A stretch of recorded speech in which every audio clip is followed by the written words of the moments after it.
preparing for a new battle. In 47 BC, Cleopatra gave birth to a son named Caesarion, whose full name was Ptolemy XV. Many historians believe that Julius Caesar was his father. While Caesar never publicly confirmed that Caesarion was his son, Cleopatra proudly declared that he was, and presented him as the child of the great Roman leader. In 46 BC, Cleopatra and her younger brother and co-ruler, Ptolemy XIV, traveled to Rome as Caesar's honored guests. They stayed in one of Caesar's luxurious homes across the Tiber River. Although Caesarion remained in Egypt, Cleopatra's visit attracted a great deal of attention. Some Roman leaders admired her intelligence and wealth, while others disliked her growing influence. The Roman statesman Cicero, for example, described her as proud and arrogant.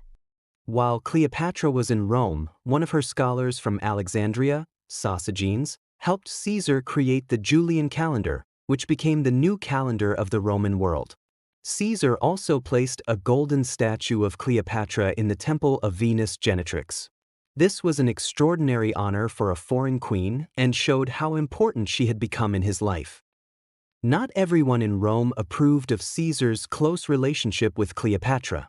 Some Romans feared that Caesar wanted to become a king and that Cleopatra would gain too much power. On March 15, 44 BC, a group of Roman senators assassinated Julius Caesar. Cleopatra remained in Rome for a short time, hoping that Caesarion would be recognized as Caesar's heir. Instead, Caesar's will named his adopted heir, Augustus, then called Octavian, as his successor. Realizing that her hopes had ended, Cleopatra returned to Egypt. A few months later, her younger brother Ptolemy XIV died, possibly after being poisoned, although historians are not certain what happened. After his death, Cleopatra made her young son Caesarion her co-ruler. From then on, mother and son ruled Egypt together, while Cleopatra prepared for the new political struggles that lay ahead. Cleopatra meets Mark Antony.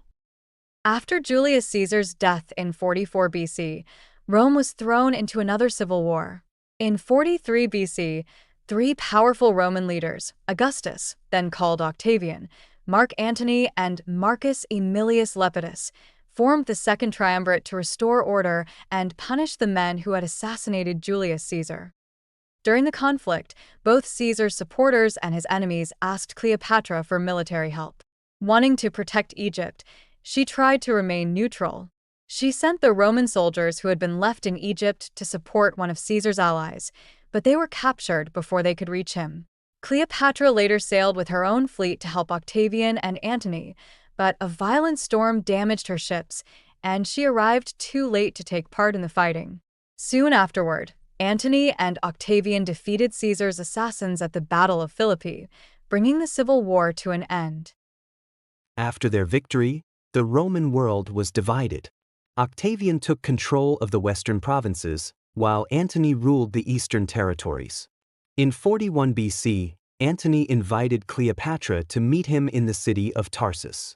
At first, she ignored his requests, but she eventually agreed to the meeting. Cleopatra wanted to prove that she had not supported Caesar's assassins and to protect Egypt's interests. Antony, however, was also eager to meet the famous queen in person. Cleopatra arrived in Tarsus in spectacular fashion aboard her magnificent royal ship, the Thalamigos. The vessel was richly decorated, and she welcomed Antony with luxurious banquets that displayed Egypt's wealth and power. Antony was deeply impressed by Cleopatra's intelligence, confidence, and charm. During their meeting, Cleopatra convinced him that she had remained loyal to Caesar's cause. She also persuaded Antony to order the execution of her exiled sister, Arsinoe IV, who still posed a threat to her throne. Antony even returned control of Cyprus to Cleopatra by handing over the island's rebellious governor. This meeting marked the beginning of one of history's most famous political and romantic partnerships. The alliance that changed history. After their first meeting in Tarsus, Cleopatra invited Mark Antony to visit Egypt. He accepted the invitation and arrived in Alexandria in 41 BC. The people welcomed him warmly because he had helped restore Cleopatra's father, Ptolemy XII, to the throne years earlier. Unlike Julius Caesar, Antony did not come as a conqueror. Instead, he enjoyed Egypt's rich culture, grand palaces, and luxurious way of life while staying with Cleopatra. Their relationship soon became both political and romantic.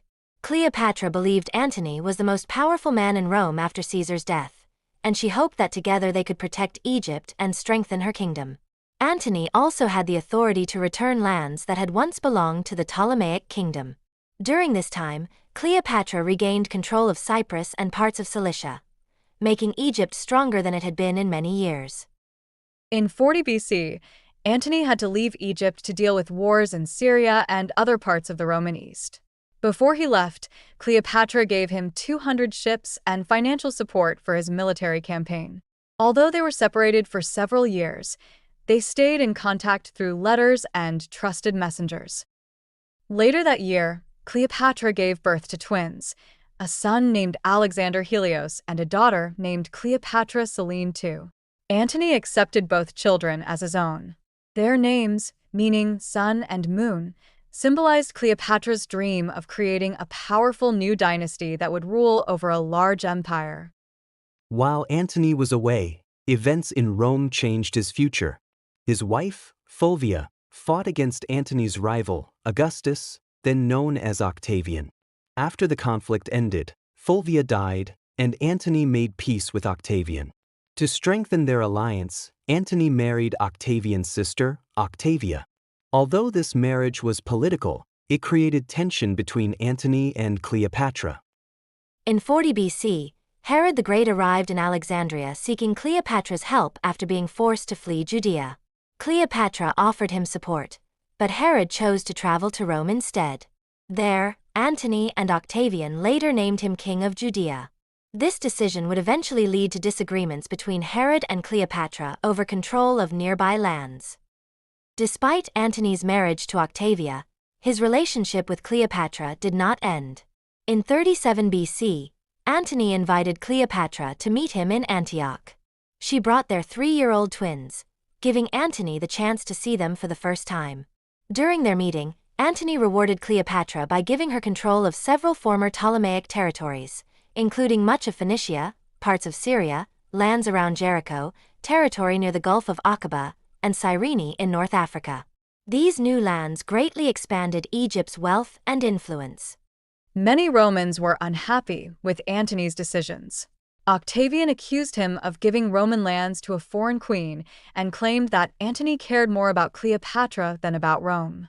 To strengthen his own image, Octavian praised his wife, Octavia, as the ideal Roman woman while criticizing Cleopatra as a dangerous foreign ruler. This rivalry between Octavian and Cleopatra would eventually lead to one of the most famous conflicts in ancient history. In 36 BC, Cleopatra accompanied Antony as he prepared to invade the Parthian Empire.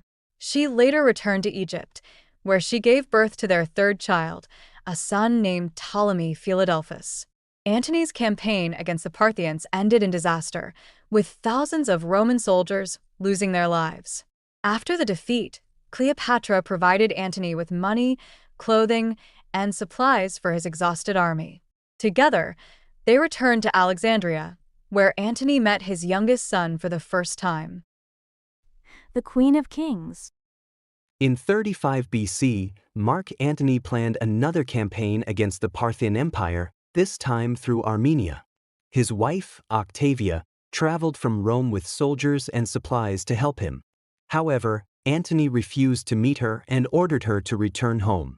Instead, he joined Cleopatra in Antioch and soon abandoned the campaign, returning with her to Alexandria. This deeply embarrassed Octavia and gave her brother, Augustus, then known as Octavian, an opportunity to turn public opinion against Antony. Meanwhile, Octavian continued strengthening his own power in Rome by defeating his remaining rivals. As his influence grew, the rivalry between him and Antony became even more intense. In 34 BC, Antony invaded Armenia after its king refused to form an alliance with him. Antony defeated the Armenian army, captured the king and his family, and brought them to Alexandria.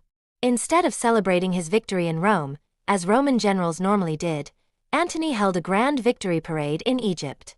Wearing clothes that represented the god Dionysus, he presented the captured Armenian royal family to Cleopatra, who sat on a magnificent golden throne. Many Romans were shocked that such an important Roman celebration had taken place in Alexandria instead of Rome. Soon afterward, Antony and Cleopatra held another grand ceremony known as the Donations of Alexandria.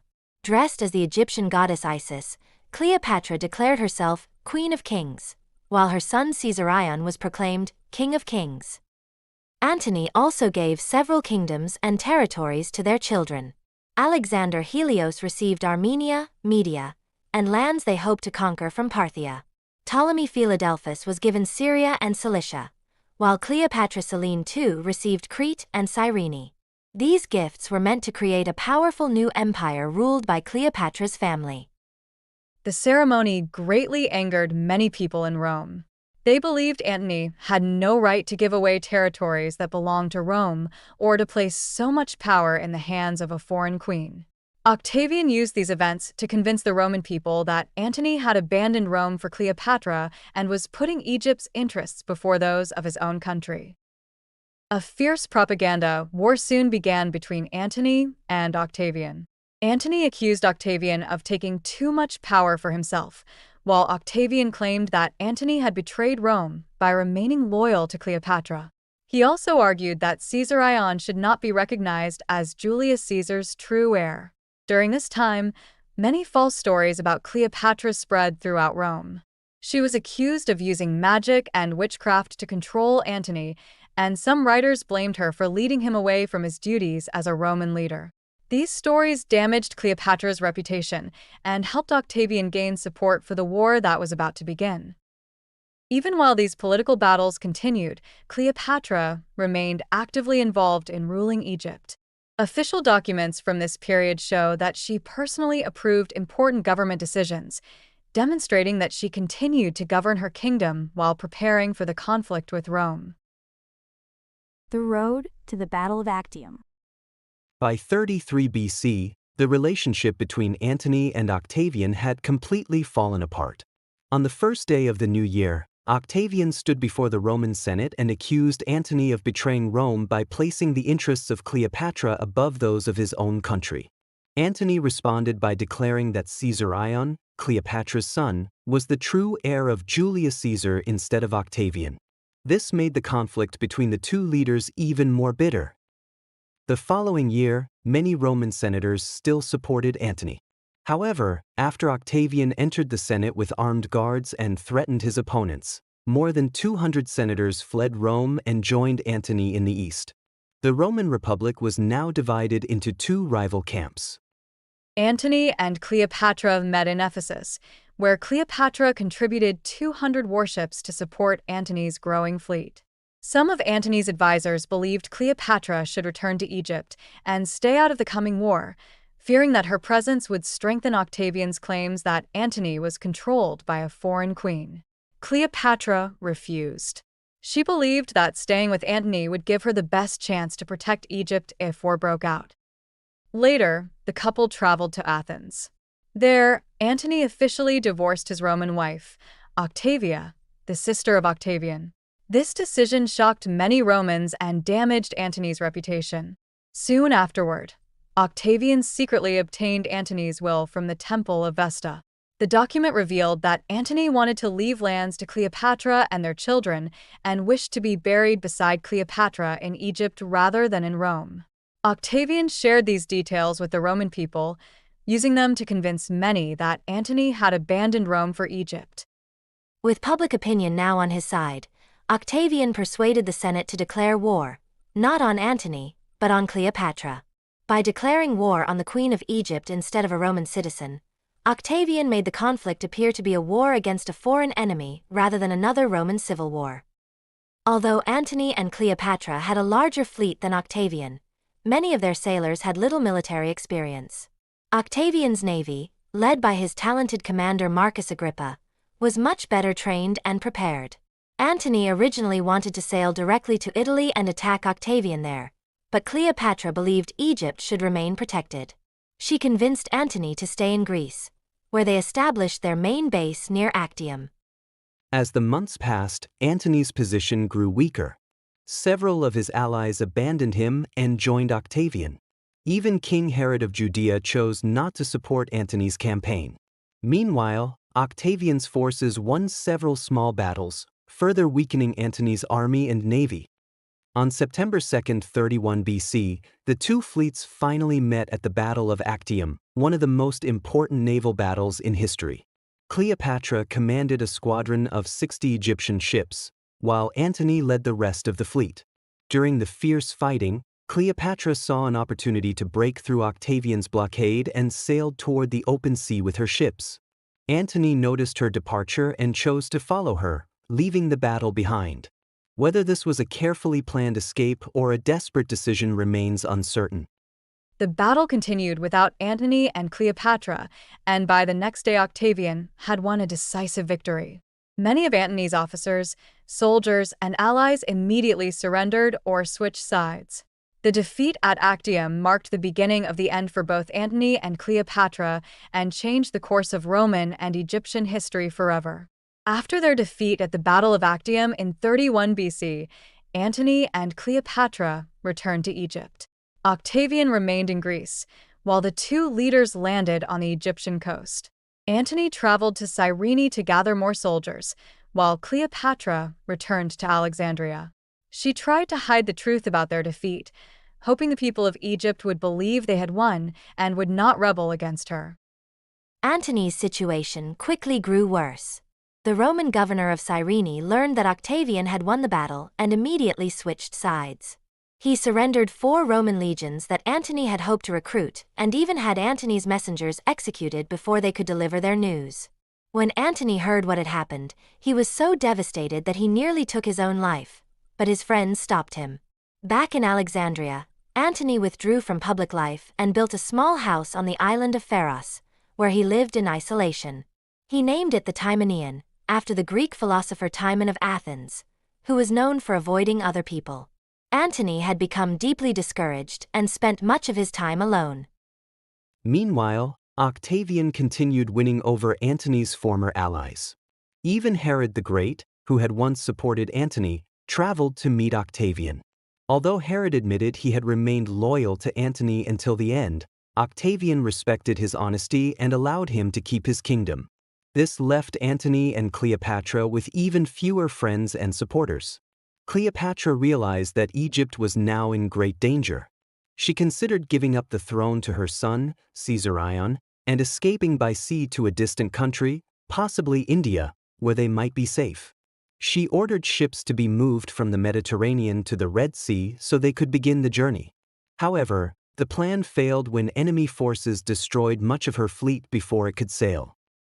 With no way to escape, Cleopatra remained in Egypt and began trying to negotiate with Octavian. According to some ancient writers, she also started testing different poisons on prisoners and servants, hoping to discover the quickest and least painful way to die if all hope was lost. Whether these stories are completely true is uncertain, but they reflect how desperate the situation had become as the final chapter of Cleopatra's reign approached.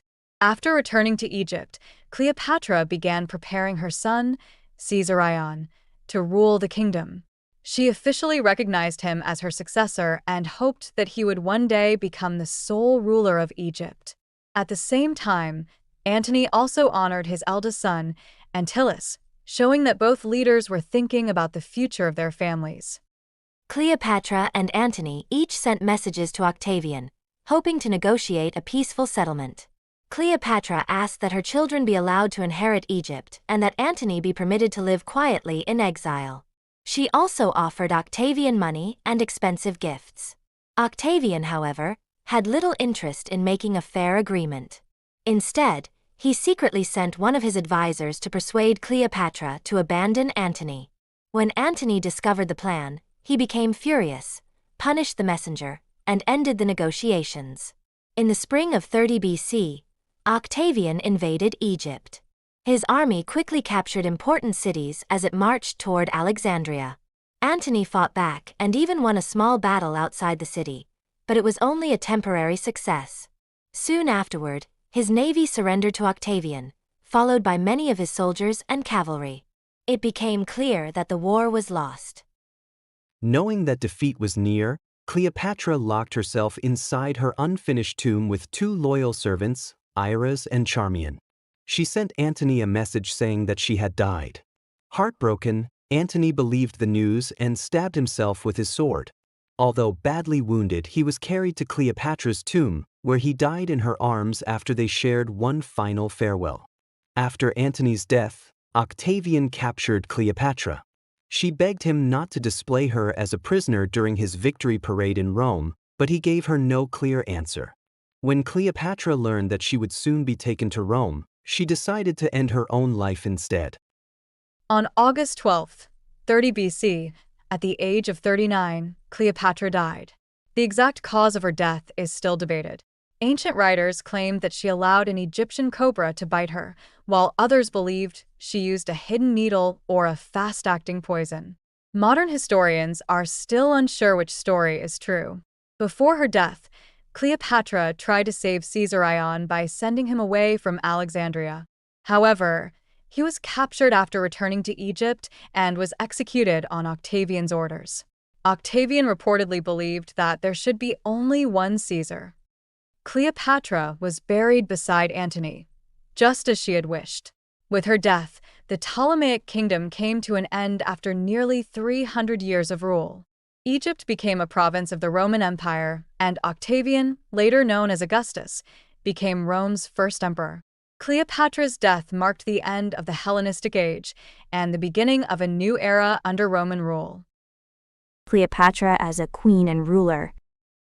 Cleopatra ruled Egypt as an absolute monarch, meaning she held the highest authority in the kingdom and made the final decisions on laws and government. Following the traditions of the Ptolemaic rulers, she also governed other territories, including Cyprus. Unlike many monarchs, Cleopatra took an active role in running her kingdom instead of leaving important decisions to her advisors. As queen, Cleopatra was also Egypt's highest religious leader. She led important ceremonies honoring both the Egyptian and Greek gods, reflecting the kingdom's rich cultural traditions. During her reign, she supported many religious communities by building and restoring temples for Egyptian and Greek deities. She also allowed a synagogue to be built for Egypt's Jewish community and ordered the construction of the Caesarium in Alexandria, a grand temple dedicated to Julius Caesar. Cleopatra was closely involved in the daily administration of her kingdom. Early in her reign, Egypt suffered from drought and famine. To help her people, she ordered grain from the royal storehouses to be distributed to those in need. Some modern researchers believe that a series of volcanic eruptions may have affected the climate and reduced the Nile's flooding, making these difficult years even worse, although not all historians agree with this idea. Cleopatra also worked to strengthen Egypt's economy. Her government controlled the prices of some goods, collected taxes and customs duties, managed trade, and supervised the exchange of foreign currencies. Farmers were required to remain in their villages during planting and harvest seasons to ensure food production continued. Like her father before her, Cleopatra also faced financial difficulties. To cope with these challenges, she reduced the amount of silver in some of her coins, although she never issued gold coins like some earlier Ptolemaic rulers had done.